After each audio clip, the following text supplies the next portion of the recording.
I spent 6 months turning her rundown apartment into a dream home, working nights and weekends after my regular jobs. I thought Amber was the woman I would marry. I poured $30,000 of my own money into that place, every nail and tile chosen with care. She said we were building our future together. Turns out she was just building her property value. The day she kicked me out with a smile on her face, telling me thanks for the free boost, I realized I had been nothing but a tool to her. But here is the thing about tools. They can be taken back. Before we dive into how greed can disguise itself as love, let me know where you are watching from. Hit that like button and subscribe, because what happened next will show you why keeping receipts is the most important relationship advice I can give. I met Amber 2 years before everything fell apart. It was at a farmer's market on a Saturday morning. One of those perfect spring days where the sun felt warm but not heavy. She was trying to carry too many bags of vegetables and dropped one right in front of my booth. I was selling custom cutting boards I made in my spare time. She laughed. I helped her pick everything up, and somehow we ended up talking for an hour. She worked in marketing for a tech company downtown. Smart, put together, with this energy that made you want to be around her. We started dating, and for the first 18 months, everything felt right. She lived in a one-bedroom apartment in an older building near the city center. The place had character, but it was falling apart. The landlord, Mr. Patterson, was one of those owners who did the bare minimum. Leaky faucets stayed leaky. Cracked tiles stayed cracked. Around month 18, Amber started complaining more about the apartment. The cabinet doors hung crooked. The bathroom looked like it had not been updated since 1985. The carpet in the living room had stains from tenants who lived there a decade ago. One night over dinner at her place, she sighed and said she wished she could fix it all but could not afford it. That is when I made my offer. I am a carpenter by trade, running my own small contracting business. I have been working with my hands since I was 15, learning from my father, who spent 40 years as a contractor. Fixing things is what I do. So I told her not to worry about it. We were a team, right? I would help renovate the place. Her eyes lit up. Really? That would cost a fortune. I brushed it off. Do not worry about it. We are building something together. I genuinely believed we were. I had already been thinking about proposing. I had looked at rings. In my mind, this apartment was going to be where we started our life.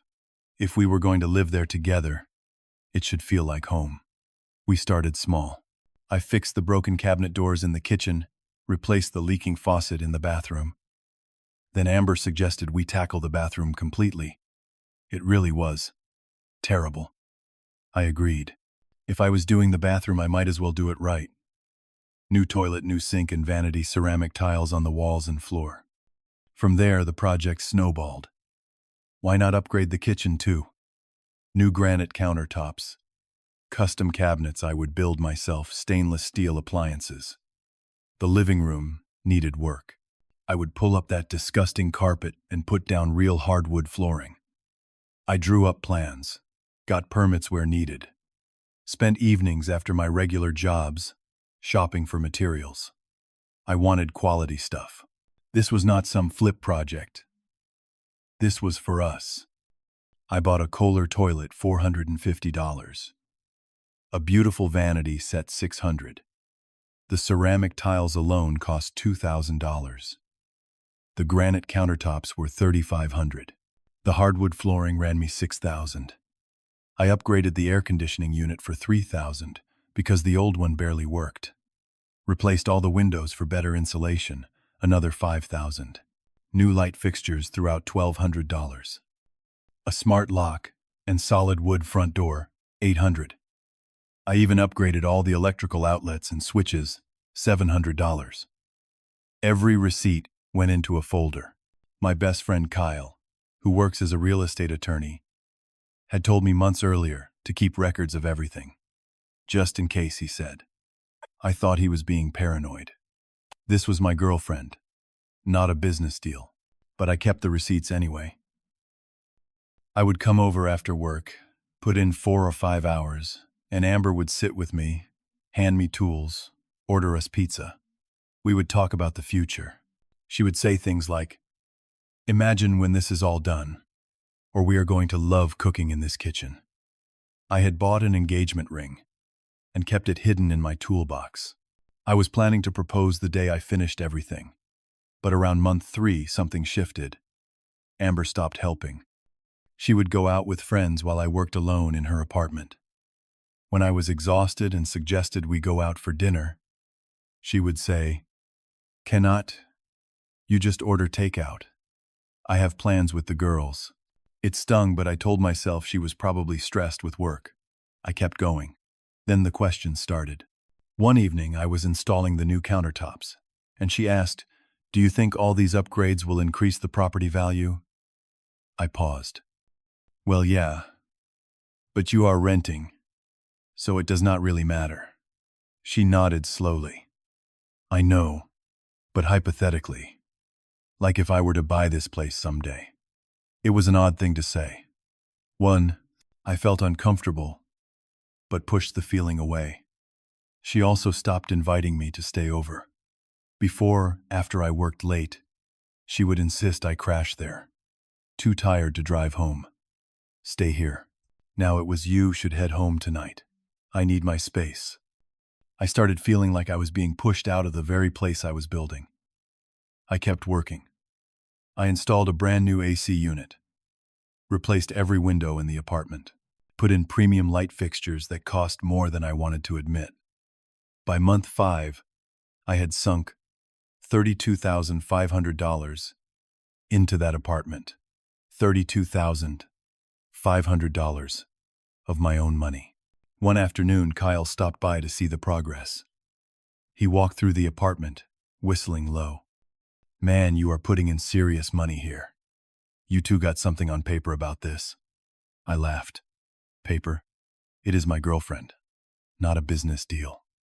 He looked at me with this expression I could not quite read. "Just saying, keep your receipts." I told him I had them all. He nodded. "Good.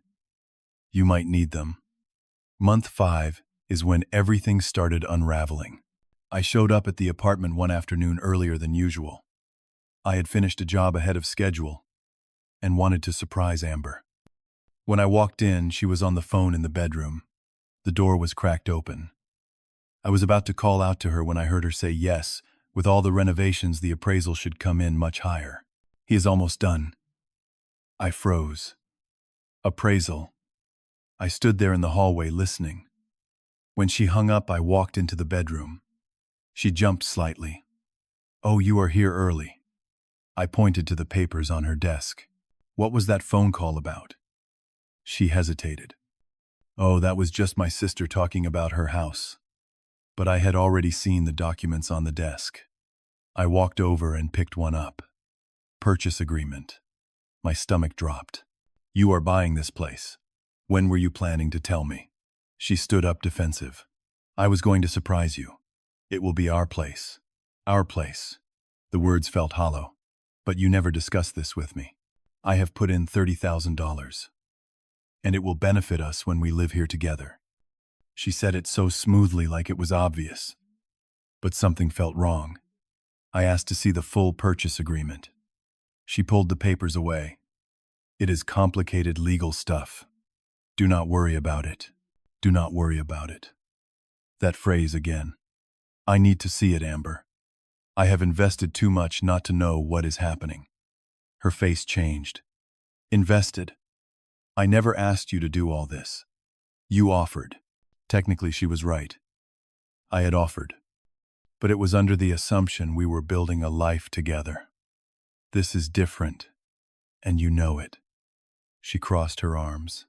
"I do not know what you want me to say, Elijah. I am buying the apartment. You helped fix it up. That is it. That is it. 2 years of my life, $30,000, and that is it." We fought for an hour. She would not show me the paperwork, would not confirm whether my name was anywhere on it.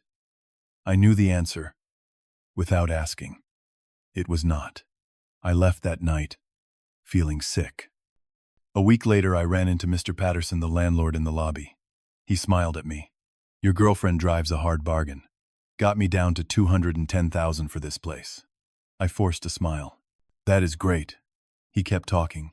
"She mentioned all your improvements justified the lower price since she would have to pay for renovations otherwise." Smart woman. I felt like I had been punched in the stomach. She used my work to negotiate a lower price. She took my $32,000 of labor and materials and turned it into leverage to save money for herself. I went home and did not sleep that night. The next day, I confronted her again. I told her what Mr. Sleep, Patterson, said. She did not even look guilty. "So what, I got a good deal. You should be happy for me. Happy for her." I asked again to see the purchase agreement to confirm whether my name was on anything. She refused. "It is my business, Elijah, not yours." That is when I realized I was never part of her plan. I was a tool, free labor, a way to increase her investment without spending a dime. I love you. We are building our future together. It was all to keep me working, to keep me pouring my time, my skills, my money into her asset. We had our first major fight that night. She accused me of being controlling, of trying to take over her life. I accused her of using me. She said I was being dramatic, that I offered to help and now I was acting like she owed me something. "Maybe you should leave," she said. "Cool off." I left. But I did not cool off. I got angrier. Because she was right. About one thing. I had offered. But I offered under false pretenses. She knew what she was doing. She let me believe we had a future while she planned one without me. I kept working on the apartment. Not because I wanted to, but because I was so close to finishing. The baseboards needed trim. The walls needed a final coat of paint. The new front door with the smart lock needed to be installed. I told myself that once it was done, we would have a real conversation. I would demand to be on the deed, or get paid back. One or the other. I finished everything on a Thursday. I stepped back and looked around the apartment. It was beautiful. Magazine-worthy. Every detail perfect. I had poured my heart into this place. I reached into my toolbox and pulled out the ring box I had been carrying for months. Tonight, I thought. I will ask her tonight. Maybe I was delusional. Maybe I just wanted to believe the last 6 months were not a waste. I went out and bought flowers, a bottle of champagne. Came back to the apartment around 3 in the afternoon. I still had a key. I unlocked the door and stepped inside, planning to set up a surprise for when she got home from work. But she was already there. I heard voices coming from the bedroom. Amber and someone else. A woman. I recognized the voice. Her sister, Tara. I was about to call out when I heard Tara say so. "The closing is next week. Congratulations on the new place." I stood in the hallway frozen. Amber laughed. "Thanks. And the best part, I am getting it appraised. At $280,000. But only paying $210. That is $70,000. In instant equity." Tara sounded impressed. "Wait, did not your boyfriend do all the work?" There was a pause. Then Amber, her voice cold and casual. "Exactly. Free labor, free materials. I never signed anything saying I would pay him back. Legally, it is all gifts." "Gifts." The word echoed in my head. Tara said, "But are not you guys serious? What about him?" Amber laughed. Actually laughed. "Please. He is a carpenter. I am not tying myself to that income level long term. Once the purchase closes, I will break up with him. Maybe wait a month so it does not look too obvious." Tara sounded uncomfortable. "That is cold, Amber." Amber's response was immediate. "That is smart. He got to play house. I got a renovated apartment. Fair trade. Besides, he offered to do it. That is on him for being naive." I stood there holding flowers and champagne. The ring box felt like a lead weight in my pocket. I do not know how long I stood there. Long enough for the shock to turn into something else. something sharper. I walked into the bedroom. Amber and Tara both looked up. Amber's face went white. Tara immediately stood. I should go. She practically ran out of the apartment. Amber tried to recover. Elijah, I can explain. My voice came out flat. So I am just free labor to you. She stood up defensive again. You were listening to a private conversation. Answer the question, Amber. She stared at me for a long moment. Then, something in her face changed. The mask dropped. She looked at me with this cold calculation. Look, we both got something out of this relationship. I got a nice place. You got, I do not know, experience. It is over. Elijah, you need to leave. Leave. I built this place. She actually smirked. The same smirk from that thumbnail. And thanks for the value boost. Now get out. This is my apartment. She held out her hand. Give me the key. I looked around the apartment one more time. Every tile, every board, every fixture. All mine. All my work. I pulled the key off my keyring and set it on the counter. Then I walked out. On my way through the lobby, I threw the ring box into the trash can outside the building. The flowers and champagne I left by the dumpster. I sat in my truck for 20 minutes, unable to drive. I felt hollow. Not just hurt. Erased. Like the last 2 years meant nothing. Like I meant nothing. Then I called Kyle. It was 6 in the morning when I showed up at Kyle's apartment. He opened the door in sweatpants, squinting. This better be good. I need legal advice. Now. He let me in, made coffee, and listened to the whole story. When I finished, he was quiet for a minute. Then he asked, Do you have receipts for everything you bought? Every single one. You told me to keep them. He smiled. It was not a nice smile. It was the smile of someone who sees an opportunity. Good. Because legally, those materials and installations are your property. She never paid you. There is no contract stating they are gifts or payment for rent. I do not understand. He leaned forward. Anything you purchased and installed remains your property until she compensates you or you sign it over. She is technically in possession of stolen property if she refuses to pay. You have every legal right to remove your property, even the toilet, especially the toilet. Every pipe, every tile, every floorboard you paid for. It is all yours. I felt something shift inside me. Not quite hope. More like clarity. So I can take it all back. Kyle nodded. I will draft a legal notice. We will demand payment for the full amount, or allow you to remove your property. She will refuse to pay. People like her always do. And when she does, we go in and take everything. We spent the next 3 hours going through every receipt, every invoice, every piece of documentation. Kyle drafted a formal legal notice demanding $32,500 within 24 hours, or I would be removing my property. We made a detailed list of everything I could legally take. The toilet, the sink, and vanity. Every ceramic tile in the bathroom, the granite countertops, the custom cabinets, all the appliances I bought, the hardwood flooring, the light fixtures, the smart lock and new door, the AC unit, the windows, even the upgraded electrical outlets and switches. This is going to gut that apartment, I said.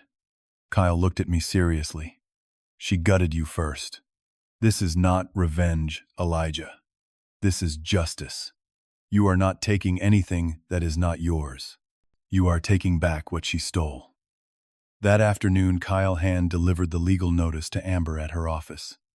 I waited by my phone. It rang 30 minutes later. Her voice was shrill. You are kidding, right? You cannot do this. Read the notice, Amber. You have 24 hours. I am not paying you anything. Try to take it. I will call the cops. Please do. I will wait for your decision. I hung up. 24 hours passed. She did not respond. She thought I was bluffing. The next morning I met Kyle, my father Greg, and 2 other workers at the building at 8 a.m. Amber had already left for work. We had all the legal documents, all the original receipts, and body cameras to document everything. Kyle had even called ahead to inform building management what we were doing so they would not interfere. We started with the bathroom. Uninstalling a toilet is not complicated, but it has to be done carefully. We removed the Kohler toilet I had installed and replaced it with the original old one we had stored in the building's basement. Took out the sink and vanity. Then came the tiles. That was the tedious part. We carefully removed each ceramic tile from the walls and floor. Underneath was the old cracked tile from before. We capped all the plumbing professionally. Everything was left functional and up to code. Just ugly. Next was the kitchen. The granite countertops came off in sections. We unscrewed the custom cabinets I had built and installed. Took the stainless steel fridge, dishwasher, and microwave. We put back the old laminate countertop and the old cabinets from storage. The kitchen looked like it had been transported back to 1990. Then the flooring. This was the biggest job. We pulled up every plank of hardwood flooring in the living room and bedroom. Underneath was the original concrete subfloor. It took 3 hours, but we got every piece. That wood was quality. I could reuse it. We removed every light fixture and replaced them with the cheap builder-grade ones that had been there before. Took out the smart lock. And new front door reinstalled the old hollow core door. The AC unit was tricky, but we managed it and put the old struggling unit back in. The windows were the same. Out with the new energy-efficient ones, back with the old single-pane models. Even the electrical outlets. We swapped every upgraded outlet and switched back to the old ones. We documented everything with photos and video. Every item matched to a receipt. By 4 in the afternoon, we were done. The apartment was functional. Heat worked. Water worked. Electricity worked. It was just stripped back to exactly how it looked before I touched it. Maybe worse, actually, because now everything looked jarring. The old toilet next to the old tiles. The old cabinets against old countertops. Concrete floors. Bare bulbs and cheap fixtures. We loaded everything into a truck. I stood in the apartment one last time. It looked haunted. Empty. Like a shell. Exactly how I felt 6 days ago. We locked up and left. Amber got home around 5:30. I know because she called me at 5:32 screaming. What did you do? What did you do? I took back my property, like the legal notice stated. This is illegal. I am calling the police. Go ahead. I have every receipt, every document, and video proof. You are welcome to sue me. But you will lose and pay my legal fees too. Then I hung up. She did call the police. They came, reviewed the documents, and told her it was a civil matter. He owns those materials. You never paid him. Nothing we can do. She tried to sue. Her lawyer told her she had no case. You accepted gifts, but there is clear evidence he expected compensation or shared ownership based on your relationship context. You will lose. The real kicker came a week later. The apartment got reappraised for the mortgage. Without the renovations, it appraised at $190,000, $20,000 less than her purchase price. She could back out of the sale or buy it at a loss. Either way, she lost. I sold some of the materials to offset my costs, kept the quality pieces for future projects. I actually recovered about $20,000. Not a full refund, but enough. More importantly, word got around. People in the industry heard the story.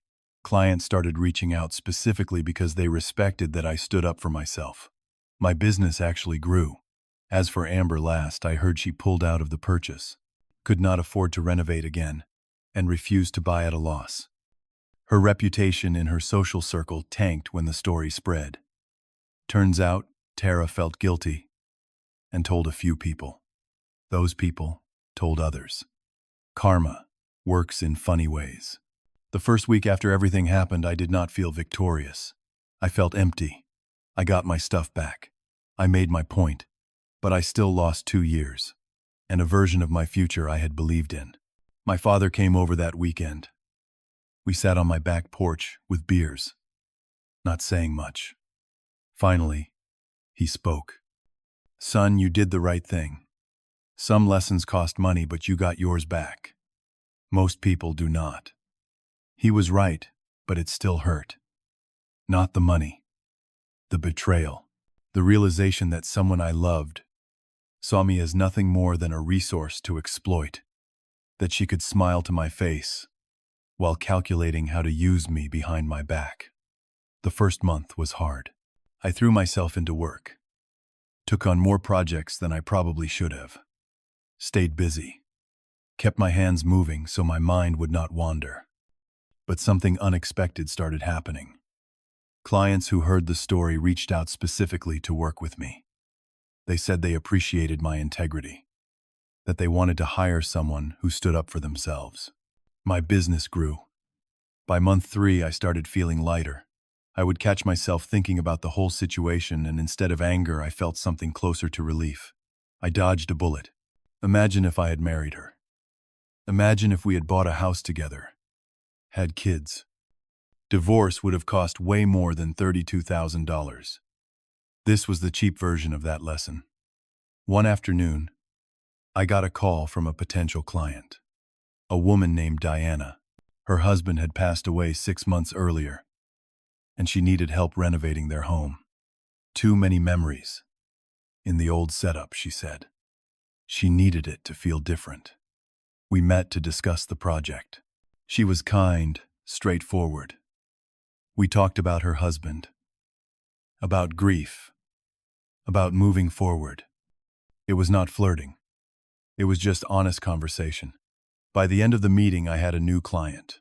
Over the next few months, as I worked on her house, we talked more. She told me about her marriage. The good parts, the hard parts, the real parts. I told her about Amber, not for sympathy, just as part of the conversation. One day she said something that stuck with me. "You know what the difference is between using someone and loving someone. When you love someone, their well-being matters as much as your own. When you use someone, they are just a step on your ladder." I thought about that a lot. I am not rushing into anything with Diana or anyone else. I am taking my time, learning to trust again but carefully, building boundaries, making sure that generosity does not become exploitation. But I am also not closing myself off. Because the real lesson was not not trust anyone. It was trust people who have earned it. Pay attention to actions, not words. And protect yourself without becoming cynical. Looking back now, the money was never the point. It was about respect, about not letting someone take advantage of your kindness and walk away, smiling. I learned that love without respect is just exploitation, wearing a prettier mask. That generosity should be met with gratitude, not calculation. And that protecting yourself legally is not cynical. It is necessary. Some people see kindness as weakness. They see your open heart as an open wallet. But here is what they do not understand. See, taking back what is yours is not revenge. It is self-respect. Amber taught me an expensive lesson, but I made sure she paid for it too. Not out of spite, but because actions have consequences. She wanted to play games with someone's heart and wallet. She just picked the wrong person. Now when I work on projects, I do it with clear boundaries. I help people who value the help. I get things in writing when money is involved. And I sleep better knowing I stood up for myself when it mattered. These days, that apartment sits unfinished somewhere. Amber could not afford to renovate it again. Sometimes the best revenge is not revenge at all. It is just letting someone live with the consequences of their choices. And me, I am building something better, something real, something that starts with respect. So let me ask you, have you ever had someone take advantage of your generosity? How did you handle it? Drop your story in the comments. I would love to hear how you stood up for yourself. And if this story resonated with you, hit that like button, share it with someone who needs to hear it, and subscribe for more real-life lessons. Thank you for listening to my story. I hope it reminds you that your kindness is valuable, and you deserve people who treat it that way. Stay strong, and remember, respect yourself enough to take back what is yours.